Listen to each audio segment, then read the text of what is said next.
ज्ञान केन्द्र धादिङबाट रमिला डाङ्गे, म यहाँ कृषि प्राविधिक।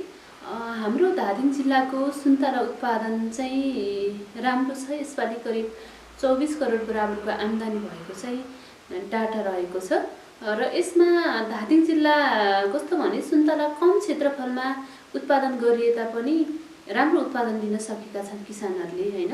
तर पनि कतिपय रोगहरूको कारणले चाहिँ किसानहरूलाई मर्कामा पारिरहेको छ, यो हामीले बुझिरहेका छौँ र हामी फिल्ड अनुगमन गर्दा पनि त्यस्तो समस्याहरू देखिरहेछौँ।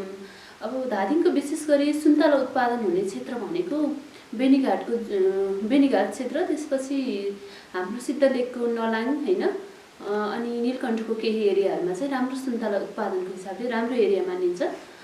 त्यसमा सुन्तलामा विशेष गरी ग्रिनिङको समस्या, हैन, र अन्य औसाहरूको समस्याले चाहिँ राम्रो उत्पादन हुन सकेको छैन।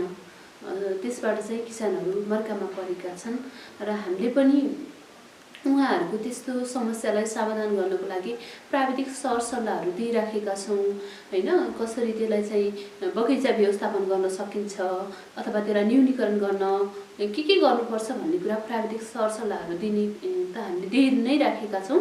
र धादिङ जिल्लामा सुन्तलाकै लागि भनेर कार्यक्रमहरू चाहिँ नभएको अहिले हुनाले चाहिँ हामीले त्यसरी कार्यक्रमै लगेर त जान सकेका छैनौँ। हामीले चाहिँ मात्र प्राविधिक सरसल्लाहले चाहिँ किसानहरूको जुन समस्यालाई चाहिँ समाधान गर्ने कोसिस गरिराखेका छौँ।